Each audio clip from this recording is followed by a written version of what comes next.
Assalamualaikum warahmatullahi wabarakatuh. Halo, perkenalkan nama saya Ugi.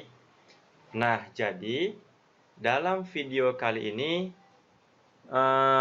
saya akan memberikan contoh kasus dari analisis conjoin. Kemudian kita akan coba menyelesaikan dengan menggunakan SPSS, gitu ya. Nah, jadi contoh kasusnya adalah seperti ini. Nah, dalam analisis conjoin, biasanya ada namanya variabel atribut. Nah, setiap variabel atribut biasanya memiliki tingkatan atau level, gitu ya. Contoh di sini ada atribut namanya prestasi kampus. Terdiri dari 3 level. Level pertama, bidang pendidikan. Level kedua, bidang penelitian. Level ketiga, bidang kebersihan. Jadi prestasi kampus ini namanya atribut. Atributnya punya level. Levelnya sebanyak 3. Ada pendidikan, penelitian, sama kebersihan. Atribut yang kedua ada namanya lokasi. Nah, terdiri dari 3 level. Level yang pertama pusat kota, pinggir kota, sama pedesaan. Sampai dengan atribut promosi. Nah, itu dia. Promosi dia punya 2 level. Jadi atributnya ada 1, 2, 3, 4, 5, 6, 7, 8. Berarti ada 8 atribut. Oke. Nah, saya akan buat di Excel terlebih dahulu seperti ini. Jadi, nah ini dia, ini atribut ke-1, atribut kedua sampai 8. Jadi ada 8 atribut ya, seperti ini. Oke. Ini levelnya.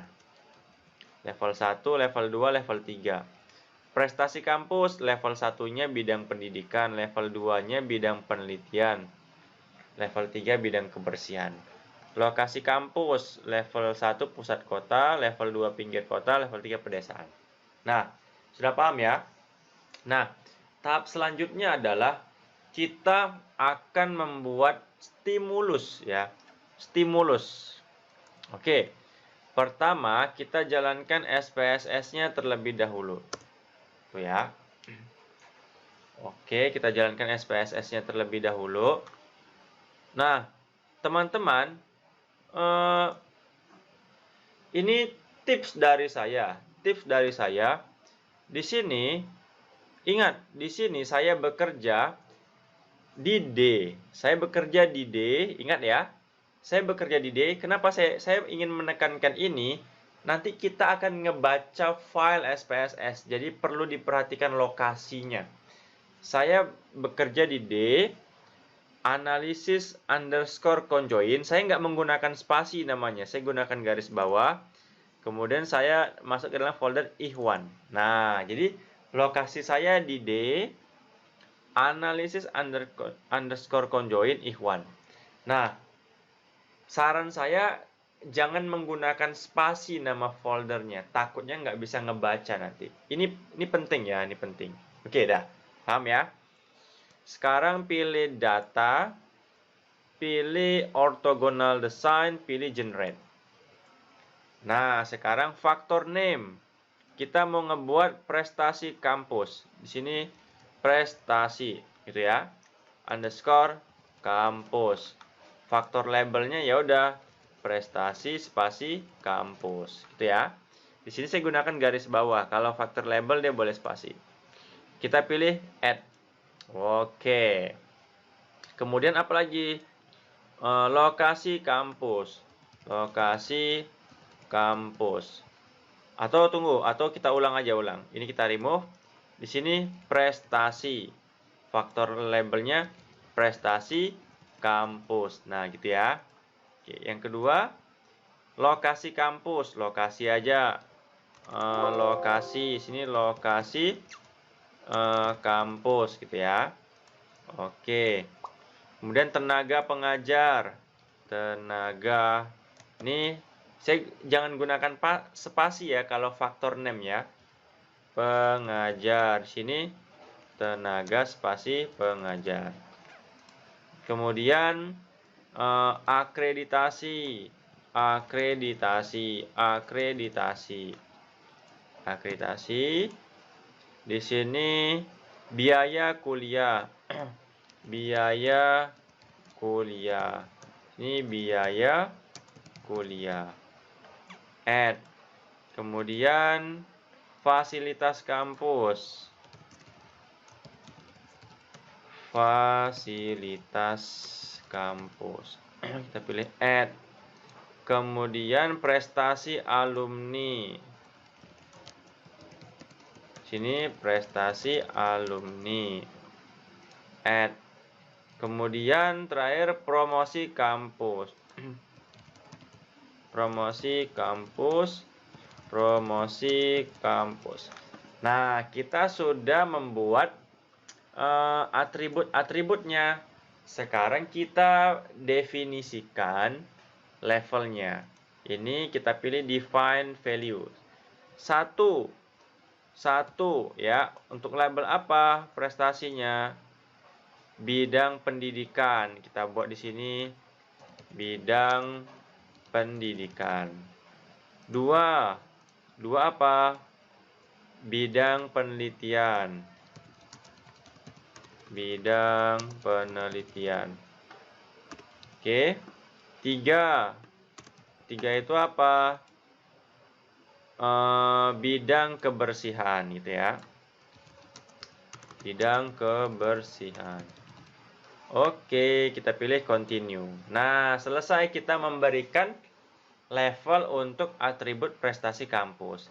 Sekarang ini kita lanjut ke lokasi kampus. Ada pusat kota, pinggir kota, pedesaan. 1. Pusat kota. 2. Pinggir kota. 3. Pedesaan. Itu ya. Continue. Oke. Tenaga pengajar, lulusan negeri sama lulusan dalam negeri. Lulusan luar negeri. Ini kita define. 1. Di sini lulusan luar negeri. Lulusan luar negeri. 2. Lulusan dalam negeri. Oke, keren. Sekarang akreditasi. Terakreditasi sama tidak terakreditasi. 1. Terakreditasi ya. 2. Tidak terakreditasi. Continue. Biaya kuliah. Beasiswa terjangkau mahal. 1. Beasiswa. 2. Terjangkau. 3. Mahal. Oke. Kemudian fasilitas kampus. Tadi biaya kuliah sudah ya. Sekarang fasilitas kampus, sarana pendidikan, sarana olahraga. 1. Sarana pendidikan. 2. Sarana olahraga. Kemudian prestasi alumni. Bekerja sama tidak bekerja. Bekerja. 2. Tidak bekerja. Oke, kemudian promosi kampus. Define value. Ada sama tidak ada. Ada. 2. Tidak ada. Continue. Oke, jadi sekarang kita sudah mendefinisikan level untuk setiap atribut. Ya, jadi atribut prestasi kita sudah definisikan levelnya ada 3. Untuk atribut lokasi kampus kita sudah definisikan levelnya ada 3. Nah, sekarang kita pilih create new data file ya. Oke. Atau di sini enggak ya. Create new data file. Nah, sekarang mau disimpan di mana nih sekarang? Sekarang kita coba di new data file. Tunggu ya, saya lupa. Coba kita pilih ini dulu ya. Create new data file. Kita pilih file. Kita mau simpan di mana nih? Kita simpan coba di, tunggu, ingat di tempat kerja yang tadi ya, analysis conjoin if1. Nah, di sini. Namanya stimulus. Nah, stimulus ya, kita pilih save. Kita checklist, ya oke, sudah pas ya, ini seperti ini, create new data file. Kemudian sekarang kita pilih oke, tuh 2, 3. Nah, berarti kita, a plan is successfully generated with 16 card. Jadi kita sudah berhasil membuat stimulus ya, stimulusnya sebanyak 16, ada 16. Sekarang kita cek, mana stimulusnya? Nah, ini stimulusnya. Ini yang kita gunakan untuk questionnaire. Sekarang kita buka dulu deh. Ya, kita buka dulu. Open stimulusnya. Nah, ini stimulusnya seperti ini. Jadi sekarang ada 16 stimulus. 1, 2, 3, 4, 5, 6, 7, 8, 9, 10, 11, 12, 13, 14, 15, 16. Nah, jadi sekarang kita akan membuat format untuk pengisian kuesioner. Jadi kita buat sheet baru di sini. Ini respondennya. Oke. Atau kita buat responden lah. Di sini P1, P2, ada berapa tadi stimulusnya? Ada 16. Kita buat aja P16. Nah ya, seperti ini. Misalkan ada berapa responden penelitian kita. Misalkan sampelnya ada, ini contoh aja, ada 2 sampel. Orang ke-1, orang kedua. Ya dalam penelitian kan nggak mungkin sampelnya 2. Biasa sampelnya ada 70, 80, 50. Ini contoh aja, sampelnya misalkan 3 aja deh. Nah, ini contoh aja ya. Nah, sekarang P1. P1 itu bunyinya apa sih? P1 itu yang ini. Prestasi. Nah, ini statement dari P1. Ini P1-nya. Bidang pendidikan, pedesaan, lulusan dalam negeri. P1 prestasinya bidang pendidikan, lokasinya pedesaan, tenaga pengajarnya lulusan dalam negeri, akreditasinya terakreditasi, sampai promosi kampusnya tidak. Itu dia. Nah, jadi misalkan saya responden ke-1. Namanya Ugi. Oke ya. Responden ke-1 nama Ugi. Oke. Jadi nah di sini kita lihat bahwa kan kita penilaiannya diberi tingkatan. 1 tidak penting, 2 kurang penting, sampai 4 sangat penting, gitu ya. Jadi kita bakal isi di situ seperti ini. Ugi P1. P1 itu menyatakan seperti ini. P1 itu tadi prestasi pendidikan, lokasi pedesaan, lulusan ini P1 ya. Tapi kalau saya fokusnya kalau memilih kampus, pertama terakreditasi, itu menurut saya. Oke. Beasiswa, oke, keren nih. Promosi kampus nggak ada, seharusnya ada nih. Yaudah, saya beri untuk P1 skornya 3. 3 itu apa? Penting, oke, 3. Nah, gitu. Untuk P2 lagi, si Ugi kasih penilaian P2. Kebersihan. Kita lihat dulu. Wah, ini nggak terakreditasi P2 nih. Ya udahlah, kasih skor 1 aja. Nah, P3. Gimana P3? P3-nya P3. Oke, terakreditasi. Beasiswa. Nih biaya kuliah terjangkau. Nggak ada beasiswa nih. Susah nih. Tapi nggak apalah dulu. Kemudian pinggir kota pula. Malah di desa kampus yang nggak keren lah. Yaudah 1 aja. Kemudian yang P4. Tidak terakreditasi. Oke, yaudah 1 aja. Karena dia nggak terakreditasi. Yang kelima. Tidak terakreditasi. Yaudah 1 lagi. Yang keenam. Dia terakreditasi. Oke, keren. Ada beasiswa juga, keren. Kemudian promosi kampusnya ada. Wah, keren nih. Tapi di pinggir kota. Nah, yaudah nggak masalah lah. Yaudah saya beri skor 4. Lumayan nih. P7-nya gimana? P7-nya terakreditasi oke. Tapi dia terjangkau nggak ada beasiswa. Ya udah 2 aja deh. 2. Nah, seterusnya sampai P16 si Ugi ngasih penilaian terhadap stimulus yang tadi. Misalkan buat aja lah misalkan 2. Nah, ini dia. Oke. Kemudian responden nomor 2 misalkan namanya Andi. Nah, Andi. Si Andi ya.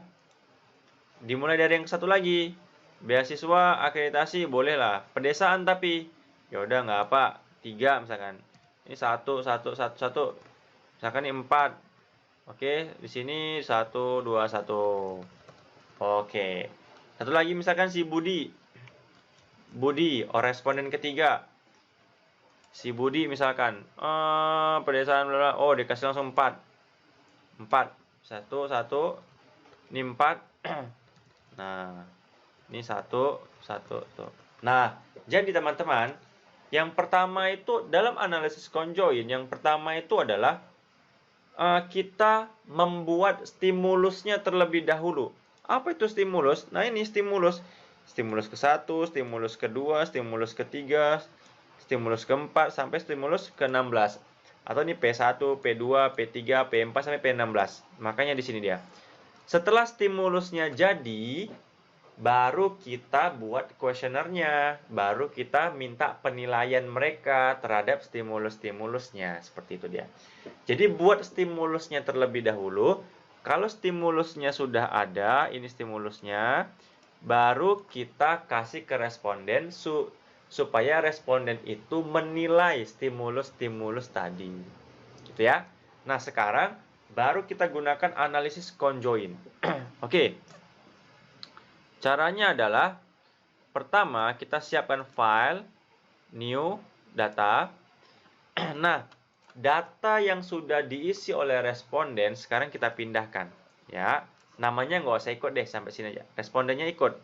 Kita copy, kita pindahkan. Jadi ini responden ke-1, responden kedua, responden ketiga. Ini contoh aja ya, kalau sampelnya ada 70 ya 70. Di sini namanya responden. Ini P1, P2, P3, P4, P5, P6, P7, P8, P9, P10, P11, P12, P13, P14, P15, P16. Jangan lupa di save di tempat kerja yang sama. Ini di D. Kita di sini analisis conjoin. Ikhwan. Apa namanya? Misalkan data penelitian. Oke. Jadi di dalam folder kerja ini ada data penelitian sama stimulus. Sekarang baru kita gunakan analisis conjoin. Ini saya close aja dulu. Gimana caranya? Pertama, kita pilih file, new, syntax. Nah, kita menggunakan syntax untuk melakukan analisis conjoin. Oke, kita pilih syntax ya. Nah, kodenya mana? Saya sudah menyiapkan kodenya. Kodenya itu, tunggu ya. Saya sudah buat kodenya. Tunggu, saya cari dulu kodenya ya. Sebentar.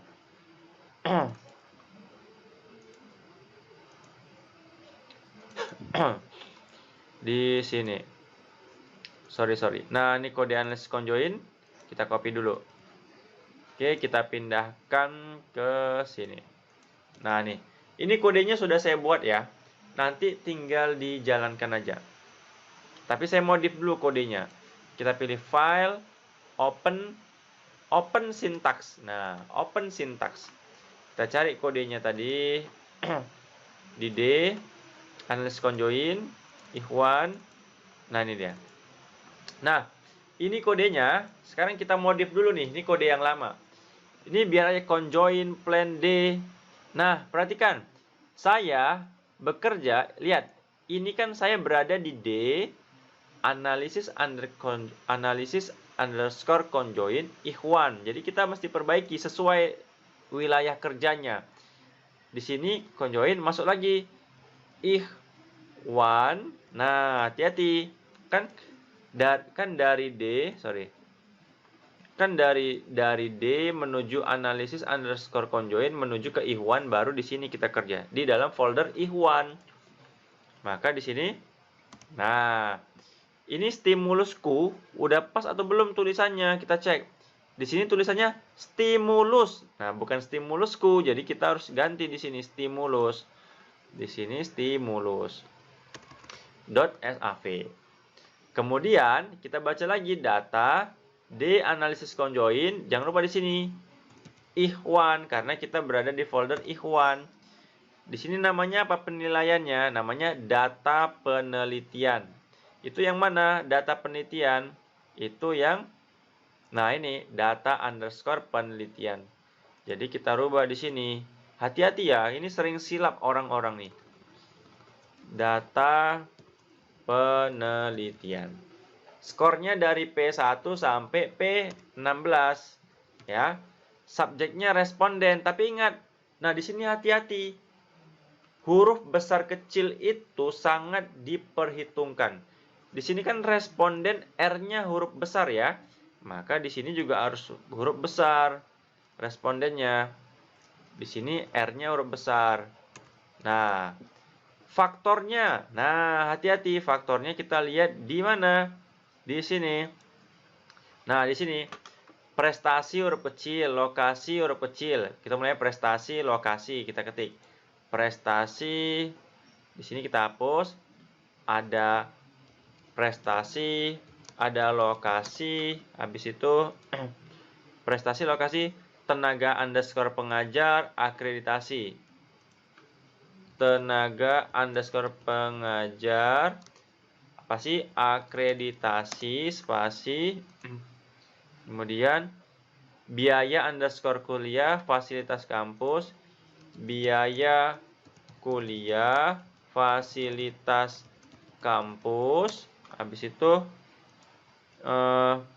prestasi alumni, promosi kampus, prestasi alumni, promosi kampus, prestasi alumni, promosi kampus. Mana dia? Oke, pas ya. Jadi ingat, huruf besar kecilnya hati-hati ya, jangan sampai salah kalau underscore pakai underscore. Oke, sekarang kita save dulu. Save. Oke, sudah tersave ya di sini ya. Nih, nanti tinggal dibuka aja. Coba kita close aja dulu. Ini kita close. Kita close aja dulu. Ini kita close aja dulu. Nah, berarti sekarang yang ada yang dua ini. Ini satu, stimulusnya sama data penelitian. Kita pilih file, open syntax. Nah, ini kita pilih open. Nah, sekarang nih, inilah kodenya. Ingat ya, harus hati-hati ya. Ini orang sering terjebak di sini. Di sini menandakan dari D sampai ini menandakan folder tempat kita bekerja. Nah, sekarang gimana cara kita menjalankan analisis conjoinnya? Kita run. Pilih run, pilih all. Sep. Nah, berhasil. Inilah hasil dari analisis conjoinnya. Hore, selamat. Sekarang gimana cara mengartikannya? Oke, kita artikan. Jadi, kan respondennya tadi ada 3. Responden ke-1, responden kedua, responden ketiga. Oke, seperti itu ya. Nah, sekarang kita coba artiin dulu nih. Nah, ini responden ke-1. Orang nomor 1. Nah, kita bisa lihat kolom utility estimate. Nah, apa sih kegunaan dari kolom utility estimate? Kita close dulu. Di sini ada, ini contohnya ya. Jadi, utility estimate ini untuk mengetahui kesukaan responden ya. Rata-rata kesukaan responden terhadap suatu level. Contoh gini ya. Misalkan nih, orang nomor 1. Ternyata bidang pendidikan, utility estimate-nya negatif 0,083. Sementara penelitian 0,292, kebersihan negatif 0,208. Kesimpulannya, orang pertama, subjek nomor 1, dari atribut prestasi, dia secara rata-rata suka terhadap bidang penelitian. Kenapa? Karena nilai utility estimate-nya paling besar 0,292. Gimana dengan atribut lokasi? Oke, lokasi yang paling besar itu siapa? Utility estimate-nya. Oh, ternyata pinggir kota sama pedesaan. Oh, jadi orang pertama dari sisi lokasi lebih menyukai pinggir kota sama pedesaan. Kemudian tenaga pengajarnya, mana yang lebih disukai? Oh, ternyata tenaga pengajar lebih disukai lulusan dalam negeri karena utility estimate-nya paling besar. Nah, itu dia. Nah, di antara semua ini, di antara utility estimate ini, mana yang paling dia sukai orang nomor 1? Kita cari yang paling besar utility estimate-nya. Nah, dapat. Yang paling besar adalah kalau konstan abaikan aja. Ini konstan kan nggak masuk dalam atribut dia. Jadi di antara atribut ini ada 1, 2, 3, 4, 5, 6, 7, 8, 9. Ternyata yang paling tinggi itu nilai utility estimate-nya adalah akreditasi pada bagian terakreditasi. Oh, jadi orang nomor 1 paling suka itu akreditasinya terakreditasi karena nilai paling besar. Itu yang pertama dia paling suka. Kemudian yang urutan kedua apa? Ada beasiswa. Karena ini terbesar kedua. Oh, sorry. Bukan beasiswa terbesar kedua, tapi bidang penelitian. Jadi prestasinya bidang penelitian itu yang kedua paling dia suka. Yang ketiga itu apa? Yang ketiga itu ada beasiswa. Jadi kalau 3 urutan yang paling dia sukai, akreditasinya terakreditasi, prestasinya bidang penelitian, biaya kuliahnya beasiswa. Itulah orang kesukaan dari orang pertama, ya. Kemudian importance nih atribut mana yang menurut dia paling penting untuk diperhatikan. Ternyata yang paling besar yang mana nilai important values-nya di sini. Jadi important values ini untuk mengetahui atribut mana yang dianggap paling penting. Ternyata yang paling besar itu adalah ini, akreditasi. Oh, ternyata orang pertama menganggap paling penting adalah akreditasi. Kenapa? Karena important values-nya paling besar, 31,034. Itu yang dianggap dia paling penting pertama. Yang kedua apa? Yang kedua adalah yang dianggap penting tenaga pengajar. Nah, itu dia. Yang ketiga adalah prestasi. Jadi urutan pertamanya akreditasi karena important values-nya paling besar pertama. Yang kedua adalah tenaga pengajar karena important values-nya paling besar kedua. Sampai prestasi ketiga. Nah, ini dia. Kemudian, ini Pearson itu nilai akurasi prediksinya gitu. Kira-kira hasil penilaian ini, kira-kira ini sebenarnya nih hasil prediksi sebenarnya. Tabel ini dia hasil prediksi terhadap responden ke-1. Kira-kira hasil prediksi ini akurat nggak? Oh, kalau kita lihat nilai korelasinya itu 0,887. Itu ya. Kalau dikuadratkan mungkin sekitar berapa ya? Artinya nilai korelasinya udah di atas 0,5. Coba kita lihat artinya dulu. Ini dia. Jadi, pada tabel korelasi menyajikan nilai korelasi Pearson dan Kendall. Nilai korelasi tersebut merupakan nilai korelasi antara penilaian aktual nih. Nilai korelasi tersebut dapat digunakan untuk mengukur ketepatan prediksi. Nah, jadi kita lihat aja nilai sig-nya itu nilai signifikansinya 0,000. Kalau lebih kecil daripada 0,05 dia signifikan. Jadi karena nilai sig-nya 0,000 lebih kecil daripada 0,05, maka ketepatan prediksinya itu signifikan. Seperti itu. Ini orang nomor 2 sama aja. Kalau kita lihat orang nomor 2 ya yang paling tinggi itu kayaknya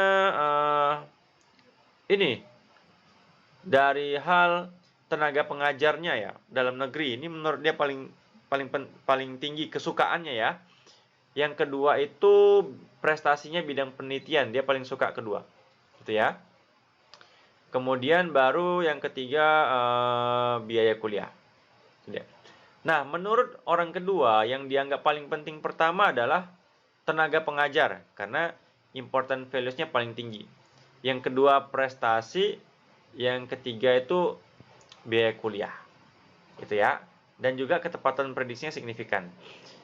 Nah, untuk orang ketiga itu yang kita langsung aja ya, yang dianggap paling penting itu kalau kita lihat tenaga lokasi, itu dia.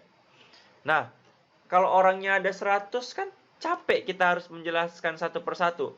Mendingan kita lihat yang overall statistik. Jadi overall statistik ini penilaian secara keseluruhan berdasarkan 3 responden itu. Kalau saya sih ngambilnya ini aja. Karena kalau melihat orang nomor 1, nomor 2, nomor 3 kan capek jelasinnya satu persatu. Saya lebih memilih lihat overall. Jadi secara keseluruhan 3 orang itu lebih suka yang mana, lebih penting yang mana secara umum ya, secara umum. Kita lihat aja langsung. Kalau secara umum yang paling penting itu menurut mereka adalah tenaga pengajar, itu nomor 1 karena paling tinggi pertama. Yang kedua prestasi, yang ketiga adalah akreditasi. Seperti itu dia. Oke teman-teman, demikianlah tutorial dari saya. Mohon maaf atas segala kurangan. Assalamualaikum warahmatullahi wabarakatuh.